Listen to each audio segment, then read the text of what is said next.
बातमीपत्रात आता पाहूयात गल्लीपासून ते दिल्लीपर्यंतच्या ताज्या घडामोडींचा धावता आढावा। काशीमध्ये पंतप्रधान नरेंद्र मोदी यांनी बुधवारी बाबा विश्वनाथांचे दर्शन घेतलं। त्यांनी गर्भगृहात 20 मिनिटे पूजा अर्चा केली। 5 पंडितांनी त्यांना माळा घातल्या आणि त्रिपुंड लावलं। पंतप्रधान मंदिरातून बाहेर पडले तेव्हा भाजप नेत्यांनी त्यांना त्रिशूळ आणि डमरू भेट दिले। यानंतर पंतप्रधानांनी त्रिशूळ उचलून फिरवले। पंतप्रधान 14 किलोमीटर लांब रोड शो करत विश्वनाथ मंदिरात पोहोचले होते। प्रवेशद्वाराजवळ 108 बटूंनी शंखनाद करत त्यांचं स्वागत केलं। मंदिरामध्ये पंतप्रधान मुलांशीही भेटले आणि त्यांच्याशी संवाद साधला। यापूर्वी पंतप्रधानांच्या रोड शो दरम्यान भाजप कार्यकर्ते ढोल ताशांवर नाचताना दिसले। पंतप्रधानांचे जागोजागी स्वागत करण्यात आलं। ताफ्यावर फुले उधळण्यात आली। पंतप्रधानांनी हात हलवून अभिवादन केलं।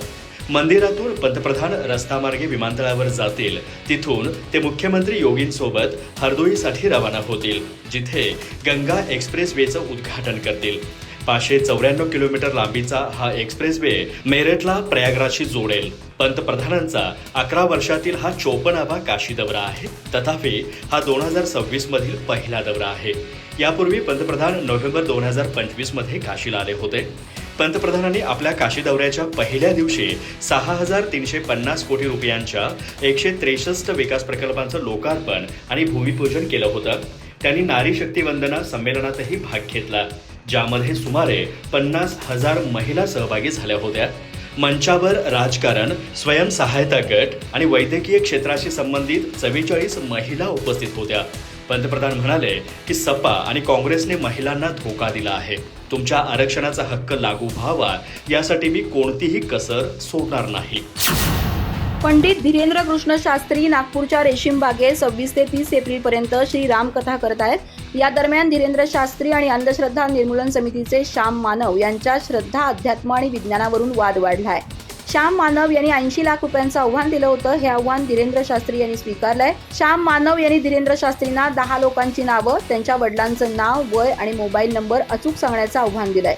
तसंच अंतेंद्रिय शक्तीच्या परीक्षेसाठी बंद खोलीत ठेवलेल्या 10 वस्तू ओळखायच्या आहेत। दोन्ही परीक्षांमध्ये किमान 90% अचूकता आवश्यक ठेवण्यात आली आहे। ही प्रक्रिया नागपूरमध्ये पत्रकारांच्या उपस्थितीत होईल। समितीकडून सांगण्यात आलं की धीरेंद्र शास्त्री यांना यश मिळाल्यास 80 लाख रुपये दिले जातील, अन्यथा याला लोकांच्या भावनांचा गैरफायदा घेणं मानलं जाईल। हा वाद नवीन नाही। जानेवारी 2023 मध्येही नागपूरमध्ये श्याम मानव यांनी 30 लाख रुपयांचं आव्हान दिलं होतं। त्यावेळी आरोप होता की धीरेंद्र शास्त्री 2 दिवसांपूर्वी कथा सोडून निघून गेले होते, मात्र बागेश्वर बाबांनी फेटाळून लावलं होतं। मंगळवारी कथेदरम्यान बाबांनी आव्हान स्वीकारत म्हटलं, यावेळी आम्ही नागपुरातच आहोत, मध्य प्रदेशात नाही, 1 तासासाठी नाही तर 5 दिवसांसाठी आहे। कथेचा पंडाल लागलेला आहे। राज्य त्यांचं, शहर त्यांचं आणि मंच देखील त्यांचाच। मी एकटाच आहे। कुणाला काही खाज असेल तर दरबारात या। आमच्याकडे जी विद्या असेल आणि जी शक्ती असेल आम्ही तिचं सादरीकरण करू। आम्ही जादूगार नाही। आम्हाला ईश्वर जी प्रेरणा देईल त्यानुसारच आम्ही लोकांचं मार्गदर्शन करू। ते आले तर त्यांनाही मार्गदर्शन करू। भाजपने विधान परिषदेच्या 6 जागांसाठी उमेदवारांच्या नावांची घोषणा केली आहे। यामध्ये प्रज्ञा सातव वगळता इतर 5 जागांवरती नव्या चेहऱ्यांना संधी देण्यात आली आहे। यामुळे मुख्यमंत्री देवेंद्र फडणवीस यांचे विश्वासू मानल्या जाणाऱ्या आमदार संजय केनेकर यांचा पत्ता कट झाला आहे। संजय केनेकर यांनी या प्रकरणाशी कविवर्य सुरेश भट यांच्या कवितेचा दाखला देत हा आपला पराभव नसल्याचं स्पष्ट करत आपल्या पुनरागमनाचे संकेत दिलेत। महाराष्ट्र विधानसभेच्या 10 जागांसाठी येत्या 12 मे रोजी निवडणूक होणार आहे। भाजपने यापैकी आपल्या वाट्याला येणाऱ्या 6 जागांवर नव्या चेहऱ्यांना संधी देत यावेळीही धक्कातंत्र वापरलं। यामध्ये सुनील विनायक कर्जतकर, माधवी नाईक, संजय नथुजी भेंडे, विवेक बिपिनदादा कोल्हे आणि प्रमोद शांताराम जठार यांचा समावेश आहे। याशिवाय प्रज्ञा सातव यांनाही भाजपने उमेदवारी दिली आहे। यामुळे संजय केनेकर यांच्यासह विधिमंडळाच्या वरिष्ठ सभागृहाचा कार्यकाळ संपणाऱ्या कोणत्याही आमदारांना पुन्हा संधी मिळालेली नाहीये। यामुळे हे आमदार नाराज असल्याची माहिती आहे। संजय केनेकर यांना उमेदवारीची अपेक्षा होती, पण त्यांच्याही नावाचा फेरविचार करण्यात आला नाही।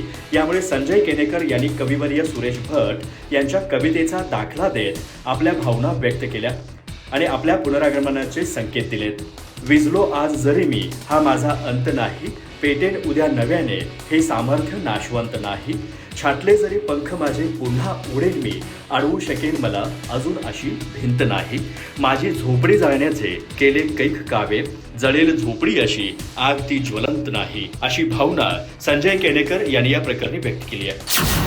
मुख्यमंत्री देवेंद्र फडणवीस यांच्या नेतृत्वातील महायुती सरकार महिला आरक्षणाला पाठिंबा देण्यासाठी पुढील महिन्यात राज्य विधिमंडळाचे विशेष अधिवेशन बोलवण्याच्या विचारात असल्याची माहिती आहे. सध्या या अधिवेशनाची तारीख निश्चित झाली नाही, पण त्यासंबंधीच्या हालचालींनी मंत्रालयात चांगलाच वेग आल्याचा दावा सूत्रांनी केला आहे. महिला आरक्षण विधेयकाशी संबंधित एक घटना दुरुस्ती 131 विधेयक केंद्र सरकारनं नुकतंच लोकसभेत मांडलं होतं. या विधेयकासोबत डिलिमिटेशन विधेयक 2026 आणि केंद्रशासित प्रदेश कायदा दुरुस्ती विधेयकही मांडलं होतं.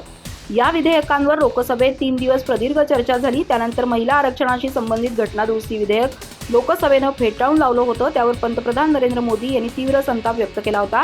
सरकारनं या प्रकरणी अजून हार मानली नाही. भविष्यात महिलांना आरक्षण देण्यासाठी आम्ही प्रयत्नात राहू, असं ते म्हणाले होते. या पार्श्वभूमीवर राज्य सरकारनं महिला आरक्षणाला पाठिंबा देण्यासाठी मे महिन्यात 1 दिवसीय विशेष अधिवेशन बोलवण्याची व्यूहरचना आखल्याची माहिती समोर आली आहे. सूत्रांच्या माहितीनुसार सरकार महिला आरक्षणाला पाठिंबा दर्शवण्यासाठी मे महिन्यात 1 दिवसीय विशेष अधिवेशन बोलवण्याच्या तयारीत आहे. सध्या हे अधिवेशन केव्हा बोलवायचं याची तारीख निश्चित झाली नाही, पण यासंबंधीच्या हालचालींना मंत्रालय पातळीवर जोरदार वेग आलाय. सदर अधिवेशनाच्या माध्यमातून सर्वपक्षीय आमदार महिला आरक्षणाच्या मुद्द्यावर आपली भूमिका स्पष्ट करतील. प्रहार संघटनेचे नेते बच्चू कडू यांनी आपल्या संघटनेची शिवसेनेसोबत होणाऱ्या संभाव्य विलिनीकरणाच्या मुद्द्यावरील आपली भूमिका स्पष्ट केली आहे. त्यांनी या प्रकरणी मुद्द्यांवर आधारित शिवसेनेची युती करण्याची तयारी दर्शवली आहे. आम्ही खूप संघर्षातून संघटना उभी केली आहे, त्यामुळे विलिनीकरणाच्या बातम्या पाहून दुःख वाटलं. आम्हाला कोणत्याही पक्षाचा पाठिंबा नाही. पाठिंबा देतो म्हटलं तरी आम्ही घेत नाही, एवढे आम्ही तटस्थ आहोत, असंही ते म्हणाले. यावेळी त्यांनी कागदपत्रे माझ्या बॅगेतच आहेत असं सांगत विधान परिषदेवर जाण्याची आपली तयारी असल्याचंही स्पष्ट केलं. माजी मंत्री बच्चू कडू यांचा प्रहार पक्ष शिवसेनेत विलीन होणार असल्याची चर्चा सध्या राजकीय वर्तुळात रंगली आहे. विशेषतः शिवसेनेकडून बच्चू कडू यांना विधान परिषदेची ऑफर देण्यात आल्याचाही दावा केला जातोय. बच्चू कडू यांनी आज पत्रकारांशी संवाद साधताना या प्रकरणी विस्तृत भाष्य केलं. ते म्हणाले, माध्यमांनी सूत्रांचा दाखला देत मी शिवसेनेच्या मदतीने विधान परिषदेवर जाणार असल्याची बातमी दिली. उद्या विधान परिषद भेटली तर ती मीडियाची कृपा आहे असं म्हटल्यास वावगं ठरणार नाही. त्यामुळे मी तुमचे आभार मानतो. दुसरे आभार मानतो मी एकनाथ शिंदेंचे. एकनाथ शिंदे यांनी सत्तांतर केलं तेव्हा मी एक राजकीय भूमिका घेतली होती, त्यामुळे माझी बदनामीही खूप झाली होती. त्या राजकीय भूमिकेमुळे मला दिव्यांग मंत्रालय मला भेटलं. कदाचित मला मंत्रीपद भेटलं असतं, पण मी ते टाळलं. मी पुन्हा कामाला लागलो. नंतर शेतकरी कर्जमाफीचं आंदोलन झालं. आमचे मुख्यमंत्री देवेंद्र फडणवीस यांच्यासोबत बैठक झाली होती. त्यात एकनाथ शिंदेची भूमिका अत्यंत महत्त्वाची राहिली. त्यांच्या भूमिकेमुळेच आज कर्जमाफीची घोषणा झाली. या घोषणेमुळेच आमच्या आंदोलनाला यश मिळालं. शब्दाचा पक्का म्हणून त्यांच्याकडे पाहिलं जातं, असं कडूंनी यावेळी शिंदेंचं कौतुक करताना म्हटलं. महिला अधिकार कार्यकर्ते विजय कुंभार यांनी सत्ताधारी राष्ट्रवादी काँग्रेसचे खासदार पार्थ पवार यांच्या VSR कंपनीच्या विमान प्रवासावर जोरदार टीका केली आहे. 1800 कोटींची जमीन मोफत स्वतःच्या कंपनीच्या नावावर करून घेताना पार्थ पवारांना काही माहीत नसतं आणि त्यांच्या म्हणण्यावर सरकार आणि यंत्रणा विश्वास ठेवते. जनतेला मूर्ख समजणं बंद करा. तुमच्या खासगी दौऱ्यात सरकारी अधिकारी कसे याचं उत्तर द्या, असं त्यांनी म्हटलंय. राष्ट्रवादी काँग्रेस शरदचंद्र पवार पक्षाचे अध्यक्ष शरद पवार यांनी मंगळवारी सायंकाळी आपल्या कुटुंबियांसाठी स्नेहभोजनाचं आयोजन केलं होतं.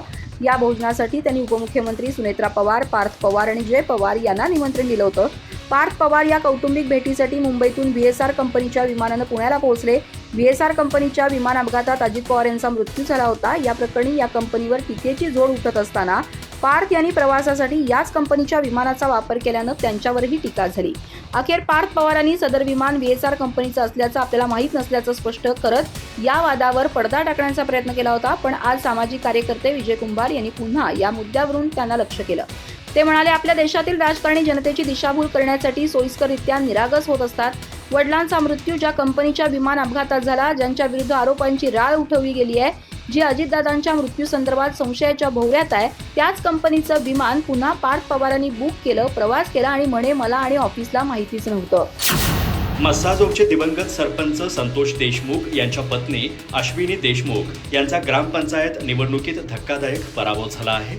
या पराभवाची पंचक्रोशीत चर्चा सुरू असताना आता संतोष यांचे बंधू धनंजय देशमुख यांनी गावकऱ्यांनी दिलेला कौल आपल्याला मान्य असल्याची प्रतिक्रिया दिली आहे. माझा भाऊ गेला हे आमचे मोठं नुकसान आहे, त्यापुढे हा पराभव गौण आहे. गावकऱ्यांचा कौल आम्हाला मान्य आहे असंही त्यांनी म्हटलं आहे. संतोष देशमुख यांची 9 डिसेंबर 2024 रोजी निर्घुण हत्या करण्यात आली होती. या हत्याकांडामुळे अवघ्या राज्याचं राजकारण ढवळून निघालं होतं. या प्रकरणी सत्ताधारी राष्ट्रवादी काँग्रेसचे नेते धनंजय मुंडे यांचा विश्वासू वाल्मिक कराडला अटक झाली होती. पर्यायाने धनंजय मुंडे यांनाही आपल्या मंत्रिपदाचा राजीनामा द्यावा लागला होता.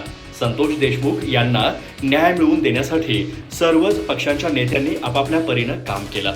परिणामी राज्यात एक सहानुभूतीची लाट निर्माण झाली. त्यामुळे मसाजोगच्या ग्रामपंचायत निवडणुकीत संतोष देशमुख यांच्या पत्नी अश्विनी देशमुख यांचा विजय निश्चित मानला जात होता. पण अखेर आज झालेल्या निवडणुकीत त्यांना पराभवाचा धक्का सहन करावा लागला.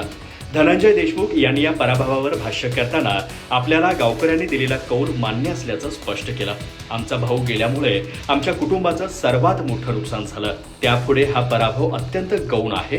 गावकऱ्यांनी दिलेला कौल आम्ही मान्य करतो. या प्रकरणी ज्या काही अफवा पसरवल्या त्या यापुढे पसरवू नयेत अशी आमची विनंती आहे. न्यायाची लढाई शेवटी कुटुंबियांना आणि आम्हाला लढावी लागणार आहे. गावकऱ्यांना सोबत घेऊन आम्ही ती लढू. आमच्यावर CSR फंड आणल्याचा आरोप झाला. आरोप करणाऱ्यांनी तो पुराव्यानिशी सिद्ध करावा. संतोष अण्णाच्या स्वप्नातील गाव निर्माण करणं हा आमचा प्रयत्न असेल असंही ते म्हणाले. देशातील निवडणूक प्रक्रिया आणि यंत्रणांच्या स्वायत्ततेवर प्रश्नचिन्ह उपस्थित करत शिवसेना ठाकरे गटाचे नेते आणि खासदार संजय राऊत यांनी भाजपवर जोरदार हल्लाबोल केलाय. पंतप्रधान नरेंद्र मोदी हे लोकप्रिय नेते असतील तर त्यांना निवडणुका जिंकण्यासाठी 2.5 लाख पॅरामिलिटरी फोर्स आणि एन्काउंटर स्पेशालिस्टची गरज का भासते असा सवाल करत राऊत यांनी भाजपच्या निवडणूक जिंकण्याच्या पद्धतीला दहशतवाद असं संबोधलंय. तसंच यावेळी त्यांनी बच्चू कडू यांच्या प्रहार पक्ष शिवसेनेत विलीन करण्याच्या चर्चांवरही आश्चर्य व्यक्त केलं. संजय राऊत म्हणाले की पश्चिम बंगालमध्ये ममता बॅनर्जींसारखे खंबीर नेतृत्व असताना त्यांना हरवण्यासाठी मोदी शहांनी संपूर्ण यंत्रणा राबवली. 2.5 लाख निमलष्करी दल तिथं नेऊन ठेवलं. जर उद्या अंतराळात राजकारण सुरू झालं तर मोदी तिथलेही नेते होतील, पण त्यांना राज्यात पोलीस फोर्स नेऊन लोकांना धमक्या देऊन निवडणुका जिंकाव्या लागतात. याचाच अर्थ त्यांना स्वतःचा पराभव स्पष्ट दिसत आहे. पराभवाचं रूपांतर विजयात करण्यासाठी हे सर्व उपद्व्याप सुरू आहेत. निवडणूक आयोगाच्या भूमिकेवर बोलताना संजय राऊत यांनी आक्रमक पवित्रा घेतला. देशाच्या लोकशाहीत ही अत्यंत गंभीर गोष्ट घडतीये. निवडणूक आयोग आता निष्पक्ष राहिला नसून तो सत्ताधारी पक्षाला मदत व्हावी म्हणून दहशतीचा अवलंब करत आहे. प्रशासनाचा आणि आयोगाचा वापर करून निवडणुका जिंकणं हा लोकशाहीचा खून आहे अशी टीका त्यांनी केली. अधिक माहिती आणि ताज्या घडामोडींसाठी आजच आमचे चॅनल सबस्क्राईब करा.